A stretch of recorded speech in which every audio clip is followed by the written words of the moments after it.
Bonjour mes élèves, les premières années sciences, maths, français, arabe et aussi les premières années sciences. Dans cette vidéo, je vais continuer, je vais traiter un exercice sur les fonctions usuelles, c'est-à-dire sur les représentations graphiques des fonctions usuelles, sur la résolution d'une équation et sur la monotonie de la composée. Donc, je vais traiter l'exercice 1 qui est extrait d'un contrôle normalisé intitulé Devoir surveillé numéro 4, semestre 1, première sciences maths français de l'année 2020-2021. Exercice 1. Considère les fonctions numériques f et g définies par f de x, c'est la racine de x plus 2, et g de x, c'est x moins 3 sur x plus 3. Donner les variations de f et g. Deuxièmement, tracer dans le même repère orthonormé O et G les courbes CF et CG. Troisièmement, déduire graphiquement l'ensemble de solutions de l'équation x facteur de 1 moins la racine de x plus 2 égale 3 facteur de 1 plus la racine de x plus 2 x appartenant à R. Pour les équations et les inéquations, avant de résoudre, il faut donner le domaine de définition. Quatrièmement, soit la fonction h définie par h de x, c'est la racine de x plus 2 moins 3 sur la racine de x plus 2 plus 3. Vérifiez que d de h, c'est l'intervalle fermé moins 2 plus l'infini. Montrez que h est majoré par 1 et que moins 1 est une valeur minimale absolue de h. Petit c, vérifiez que pour tout x appartient à l'intervalle fermé moins 2 plus l'infini, h de x est gérant f de x. Petit d, en déduire que h est strictement croissante sur moins l'infini 2. Donc, mettre pause, chercher, et après, vous pouvez consulter l'intégralité de la solution. Donc, il faut normalement traiter l'exercice de A jusqu'à Z. Donc, je passe maintenant à la correction. Voilà.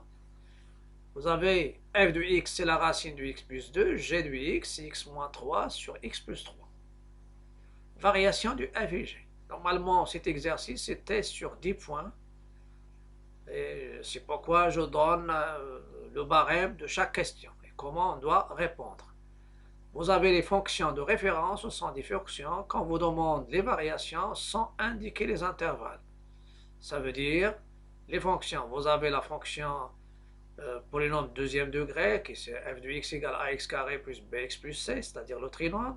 Vous avez la fonction homographique, f de x égale ax plus b sur cx plus d. Vous avez la fonction racine carrée de x plus a, et vous avez la fonction ax à la puissance 3. Ce sont trois fonctions, et vous pouvez ajouter la fonction affine, f de x égale ax plus b, qui est croissante dans le cas de a positif, décroissante dans le cas de a négatif, et sa représentation, c'est la droite d'équation y égale ax plus b. Donc, c'est pourquoi j'utilise bien sûr le catalogue qu'on a des fonctions usuelles. f de x, c'est la racine de x plus 2. Il est de type la racine de x plus a avec a égale à 2. Il n'y a pas positif, négatif. Donc, et je sais que ma fonction, la racine de x plus a, il est croissante sur son domaine de définition. Quel est le domaine? C'est, donc ça c'est égal. Donc, le domaine, c'est l'intervalle fermé moins 2 plus l'infini, car x plus 2 positif ou nul. Et vous pouvez même utiliser le domaine, c'est moins a plus l'infini, et a égale à 2, donc c'est moins 2 plus l'infini, et donner le tableau de variation. Normalement, on peut dire qu'elle est strictement croissante sur son domaine de définition. Je passe maintenant à la fonction g. La fonction, vous avez g de x. G de x, c'est une fonction homographique. C'est une fonction homographique avec A, c'est 1, B, c'est moins 3, le C, c'est le coefficient, donc il faut l'ordonner AX plus B sur CX plus D. Le C, c'est 1 et le D, c'est 3. Le domaine de définition, c'est R moins D sur C. Moins D sur C, c'est moins 3. Ou bien, vous pouvez utiliser x plus 3 différent de 0 équivalent x différent de moins 3. La nature, normalement ici j'ai des deux types. Là, vous pouvez aussi, vous dites il est de la forme, ou bien du type ax plus b sur cx plus d. Ou bien je dis homographique. Homographique, ça veut dire rapport de deux polynômes de premier degré. Le déterminant, c'est quoi? C'est 1 moins 3 3. 1 moins 3 3. Donc, je croise 1 fois 3 et je fais le moins. Voilà. 1 fois 3, c'est 3. Et le moins, c'est des déterminants. Donc, c'est AD moins BC. Et moins 3, ça donne plus 3. Et donc, ma fonction, elle est strictement croissante sur les deux intervalles. Moins l'infini, moins 3 au vert. Et sur l'intervalle, moins 3 plus l'infini. Ou bien, je peux donner le tableau de variation. Tableau de variation. Voilà. Ça, c'est le tableau de variation de ma fonction g. Je vais passer maintenant aux courbes. J'ai déjà préparé quelque chose ici. Les courbes de f et g. CF est la courbe de f de x égale la racine de x plus 2. On la trace sur l'intervalle fermé, moins 2. Je peux pas, vous pouvez les former par une branche de parabole, ou bien c'est la courbe de la racine de x plus a, ou bien avec a, c'est 2. Donc, on doit choisir un tableau de signes. Un tableau de signes pour tracer des valeurs bien choisies.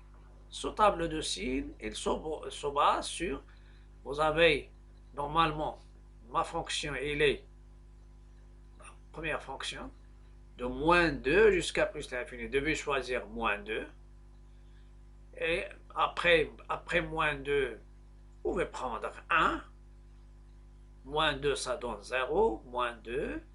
Il y a moins 1. Moins 1 aussi, ça donne 1. Et vous avez 0. 0, il donne racine de 2. Et il y a, c'est le point d'intersection avec l'axe des ordonnées. Et si tu prends 2, ça donne racine de 4 qui est égal à 2. Donc x, ici je prends f de x. Déjà il y a moins 2, sa valeur c'est 0. J'ai déjà dit je vais prendre aussi moins 1, donc racine de 1 c'est 1. Je prends 0, le point d'intersection avec l'axe des ordonnées, et je vais prendre par exemple 4, il me donne 2. Si vous voulez uniquement 3, l'allure c'est connu. Une branche de parabole dirigée par l'axe des abscisses positives. Je passe maintenant CG. CG est une hyperbole. J'ai déjà parlé, c'est une hyperbole de centre oméga moins D sur C, A sur C. Donc, quel est donc, le centre de l'hyperbole? Donc, j'insiste sur hyperbole. Et son centre, c'est oméga de coordonnées moins 3, 1. Et d'asymptote. Il y a D1, il est d'équation x égale, c'est une droite verticale qui passe d'équation x égale à moins 3. Et la deuxième, il est horizontale d'équation y égale a sur c qui est égal à 1. Et dans ce cas-là aussi, il faut donner un tableau de valeurs. Tableau de valeurs, c'est nécessaire pour tracer. Tableau de valeurs. Toujours, il y a un problème. Donc, je prends tableau de valeurs.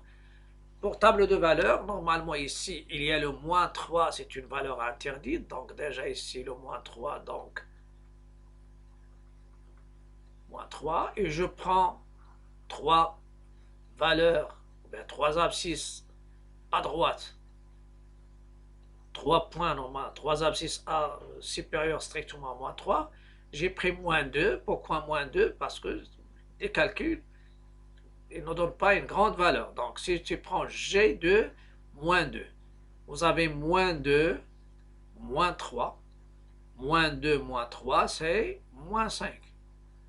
Moins 2, moins 3, c'est moins 5 sur 1. Donc c'est moins 5. Et vous avez, il y a moins 3, donc il y a le 0. 0, Le point d'intersection avec l'axe des ordonnées, c'est moins 3 sur 3, c'est moins 1. Et vous avez 3, c'est le point d'intersection avec l'axe des abscisses. Celle-ci, vous pouvez changer moins 2 avec euh, moins 2. Si tu prends moins 1, ça sera mieux. Moins 1, c'est quoi? Moins 1, moins 3.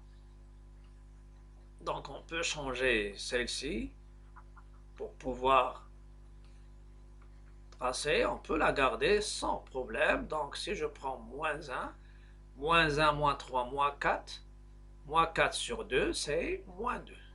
Voilà.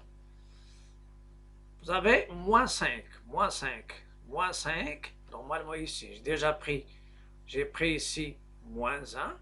Et j'ai pris 0, 3. Ici, je vais prendre aussi 3 abscisses qui vont nous donner 3 points. J'ai pris moins 5. Pourquoi moins 5? Parce que moins 5, moins 3, ça donne moins 8. Moins 8.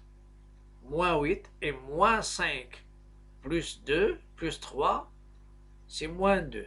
Donc, moins 8 sur moins 2, ça donne 4. Si je prends moins 6 c'est quoi? G de moins 6, c'est moins 6.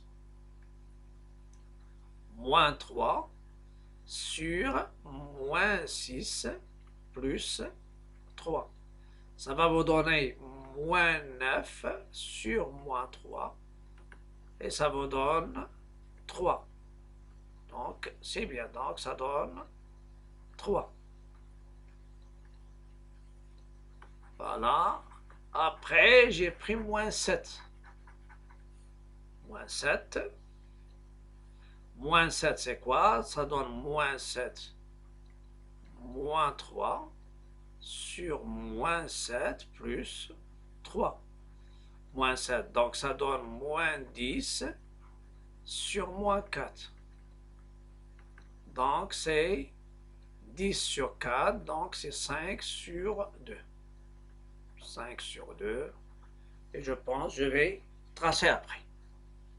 Voilà. Parfois, la table de valeurs, vous pouvez les mettre en crayon comme vous voulez, mais c'est nécessaire de faire tableau de valeurs. Après, pour le traçage, qu'est-ce que je vais faire pour le traçage? La fonction racine de x plus a, c'est la plus facile. Ax à la puissance 3, pas de problème aussi. Mais pour la parabole, la première chose à faire, ça représente, donc il y a l'axe. Je parle de l'axe des abscisses, mais il y a les asymptotes. Les asymptotes, il y a x égale à moins 3. Il y a y égale 1.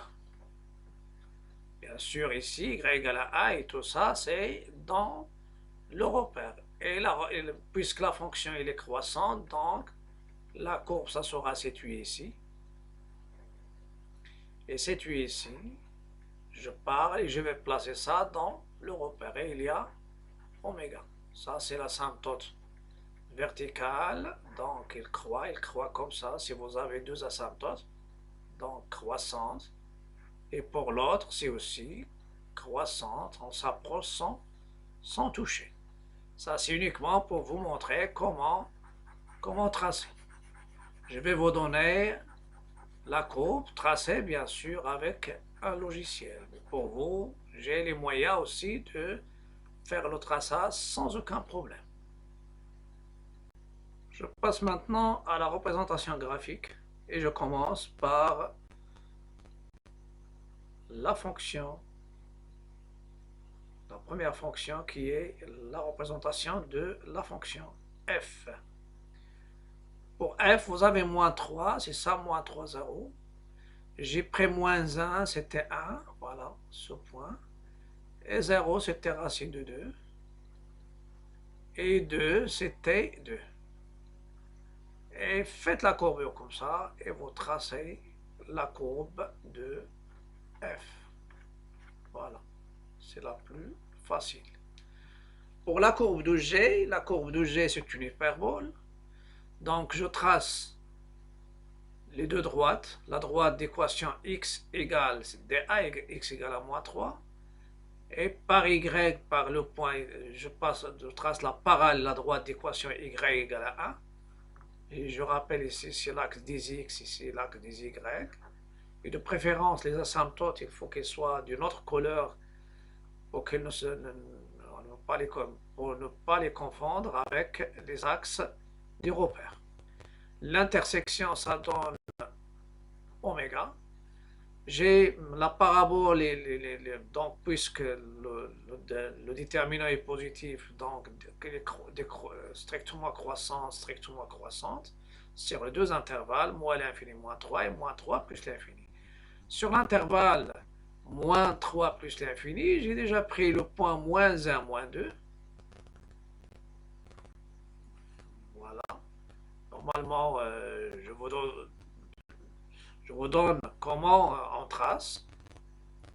Et j'ai pris 0, moins 1, le point d'intersection avec l'axe. Et le point ici, 3, 0. Et à la main, essayez de rejoindre bien sûr ces trois points. Vous pouvez remarquer que si j'ai deux asymptotes, si j'ai par exemple ici 2 points ou bien 3, je les relie normalement avec une courbure comme ça. Voilà.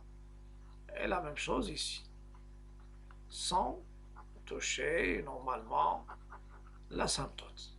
Donc, normalement ici, il va s'approcher lorsque x s'approche de moins 3 et vers l'infini, il va s'approcher de la droite d'équation y égale 1. L'asymptote, ça veut dire c'est une droite. Les asymptotes ici, droite horizontale, donc lorsque x prend des valeurs très grandes, g de x, il va s'approcher de d2.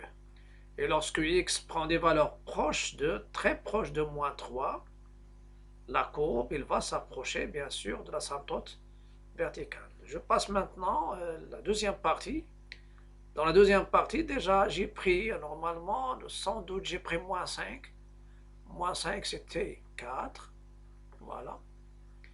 Et j'ai pris moins 6. Moins 6, c'était 3. Et moins 7, c'était 2,5. Voilà. La même chose, c'est 3 points. Je fais la courbure et je trace la courbe. Ça, c'est la courbe de la fonction g. Donc, il y a deux morceaux de l'hyperbole, c'est-à-dire deux branches. Donc, le traçage, ça se fait de la même manière. S'il y a bien sûr des points, je sais l'allure toujours entre les asymptotes. Toujours, la parabole, elle fait comme ça. Je cherche par quel point elle va passer, et ça, c'est les croissantes. La même chose ici, croissante. Donc, je cherche à positionner chaque branche avec, on doit les fixer avec sa position. Je fixe sa position avec 3 points ou 4. La même chose, c'est les décroissantes, donc il décroît. Et il y a ce morceau ici, c'est aussi, il va décroître et s'approcher. Donc, on fait des points, table de valeurs, c'est nécessaire pour tracer. Et après, je vais terminer la suite de l'exercice. Dans la suite de l'exercice, c'est la résolution graphique d'une équation. Donc, le domaine de définition ici, c'est le domaine de fx plus 2 supérieur ou égal à moins 2. Et si x est supérieur à moins 2, alors il est différent de moins 3. Donc, c'est le domaine commun entre CF et CG. Soit x appartient à l'intervalle moins 2 plus l'infini, on a x facteur de 1 moins la racine de x plus 2 égale 3. 3 facteur de 1 plus racine de x plus 2. Si vous avez une équation, essayez de montrer qu'elle est équivalente à f de x égale à g de x. Et si vous avez une équation, essayez de montrer que l'équation est équivalente soit à f de x supérieur ou égal ou bien supérieur strict à g de x, ou bien inférieur ou égal à inférieur strict à g de x. Pour résoudre le problème avec les positions relatives. Donc, je vais développer, je vais regrouper ce qui est en racine. X moins x racine de x plus 3 égale 3 plus la racine de x plus 2. Voilà. Parce qu'il y a déjà, ça apparaît la fonction f de x. Donc, je fais passer le 3, premier membre, ça donne x moins 3. Et ce qui est en racine, le deuxième membre, et je factorise. Ceci est équivalent à x moins 3 égale à x plus 3 la racine. Après, je vais diviser par x moins 3 parce que déjà, puisque x est supérieur à moins 2, alors il est différent de moins 3. Et ça va nous donner la racine de x plus 2 égale à x moins 3 sur x plus 3, équivalent f de x égale à g de x. Donc, graphiquement, l'ensemble de solutions il est formé par les abscisses des points d'intersection de CF et CG. Si je reviens bien sûr à mes représentations graphiques, je remarque que CF et CG, il n'y a aucun point d'intersection. Donc, et sur l'intervalle auquel je vais résoudre le problème, c'est sur moins 2 plus l'infini. Donc, il n'y a pas de point d'intersection. Donc, l'ensemble de solutions, ça sera le vide. Donc, les solutions de E sont les points d'intersection. J'insiste sur les points d'intersection de CF et CG. Et d'après les représentations graphiques, ces deux courbes ne se couvrent pas. Donc, l'ensemble de solutions, c'est l'ensemble vide. Et tu gagnes un point avec la justification. Je passe maintenant à la monotonie, la composée. Et avant la composée, j'ai déjà donné h. H, c'est la fonction définie par h de x, c'est la racine de x plus 2, moins 3 sur la racine de x plus 2 plus 3. Le domaine. On a x à partir de h, équivalent ce qui est à l'intérieur ici de la racine est positive ou nulle, et le dénominateur, elle est non nulle. Racine de x plus 2 plus 3, différent de 0. Celui-là, il nous donne x supérieur ou égal à moins 2, et le deuxième, il nous donne la racine de x plus 2, différent de moins 3. J'ai dit toujours vrai, parce que la racine, elle est positive ou nulle, et ça, il est strictement négatif. Toujours vrai, ça veut dire il est toujours vérifié. Donc, ça reste la seule condition. Il est vrai lorsque cette racine existe. Donc, c'est l'intervalle moins 2 plus l'infini. Après, montrant que h est minoré par moins 1, et moins 1 est une valeur.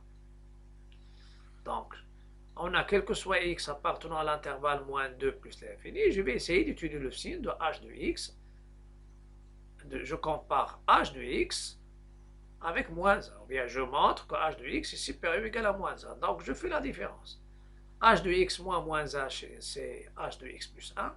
C'est la racine de x plus 2 moins 3 sur la racine de x plus 2 plus 3 plus 1. Je réduis au même dénominateur. Il y a après, normalement, moins 3 fois la racine, moins 3 fois 3. Donc, c'est la racine de x plus 2 moins 3, plus la racine de x plus 2 plus 3. Après, je simplifie les 3. Et ça reste 2 la racine de x plus 2 sur la racine de x plus 2 plus 3.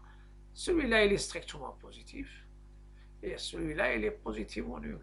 Et si je veux savoir est-ce que c'est une valeur ou non, je dois résoudre quand est-ce la différence f de x moins moins 1, quand est-ce elle est nulle, on va trouver qu'elle est nulle lorsque x plus 2 est égal à 0. Donc, j'ai déjà justifié donc, la racine positive, donc la racine de x plus 2 plus 3 est positive. Donc, c'est pourquoi j'ai dit car ici la justification. Et puisque la différence est positive, alors, pour tout x appartenant à moins 2, h de x est supérieur ou égal à moins 1. Donc, h est minoré par moins 1. Donc, j'ai 0,5. Maintenant, je veux montrer est-ce que c'est une valeur. Pour dire c'est une valeur minimale. Valeur minimale, ça veut dire elle est minorée et c'est une valeur. Donc, h de x, je dis quand est-ce h de x égale à moins 1. h de x égale à moins 1, équivalent h de x plus a égale à 0. Équivalent de la racine, ce rapport, ça sera nul, donc le numérateur est nul. Et ça vous donne, je fais donc de la racine égale, ça veut dire la racine de x plus 2 égale à 0. Le carré, ça donne x plus 2 égale 0. La racine, elle est nulle, c'est seulement ce qui est à l'intérieur est nul. Ça donne x égale à moins 2, donc h moins 2, de moins 2 c'est moins 1. Moins 1 est une valeur, Et dans ce cas-là, j'en déduis que c'est une valeur minimale. Donc, moins 1. Ça, ce sont les extréma ou bien les extrémums. C'est la valeur minimale de h et elle est prise au point moins 2. La question suivante, c'est la composée. On a quel que soit x supérieur ou égal à moins 2, je vais m'assurer que g en f de x, c'est h. G en f de x, c'est quoi? C'est g de h de x. C'est g, donc f de x, c'est la racine. Et pour g de x, c'est x moins 3 sur x plus 3. Je remplace x par la racine de x plus 2. Ça me donne la racine de x plus 2 moins 3 sur la racine de x plus 2 plus 3. Et c'est h de x. Donc h égale g en f. Après, il y a la monotonie. Monotonie de la composée. Donc, normalement, vous avez h. H, c'est quoi? C'est g. H, c'est g rang f. Donc, la fonction qui commande, c'est f. Donc, le domaine de définition de h, c'est moins 2. C'est ça l'intervalle i de théorème de la composée. Donc, on a f croissant sur l'intervalle moins 2 plus l'infini. F, d'après la monotonie, on a déjà la fonction, elle est f, la racine de x plus 2, elle est croissante sur moins 2 plus l'infini. F de moins 2 plus l'infini, je vais voir est-ce qu'elle est inclue dans l'une des intervalles des tables qui forment le tableau de variation de G. L'intervalle moins l'infini moins 3 au vert, ou bien l'intervalle moins 3 plus l'infini. On a quel que soit x supérieur ou égal à 2, moins 2, pardon, la racine de x plus 3, de x plus 2, il est supérieur ou égal à 0, et celle-ci nous donne f de x supérieur ou égal à 0. Et puisqu'il est supérieur ou égal à 0, ça veut dire f de x, il appartient à l'intervalle 0 plus l'infini. C'est pourquoi je dis ici, f de l'intervalle moins 2, ça c'est f de x, f de l'intervalle moins 2 plus l'infini est incluse dans l'intervalle 0 plus l'infini. Et l'intervalle, vous avez ici, c'est moins 3. Normalement, c'est moins 3 plus l'infini. Et ça, c'est moins l'infini. Et ma fonction, normalement, elle est la fonction g croissante, croissante. Le 0 plus l'infini, c'est ici. Donc, 0 plus l'infini, il est inclus dans l'intervalle moins 3 plus l'infini. C'est ça l'intervalle J des théorèmes. Et puisque G est croissante sur moins 3 plus l'infini, donc H, elle est croissante sur l'intervalle moins 2 plus l'infini, parce qu'il varie au même sens, l'une sur l'intervalle I et l'autre sur l'intervalle J. Donc ça sera tout pour aujourd'hui. N'oubliez pas de cliquer sur le bouton s'abonner si vous êtes sur YouTube. Invitez ou bien suivre si vous êtes sur ma page Facebook. Et n'oubliez pas aussi de liker, partager et commenter. À la prochaine vidéo.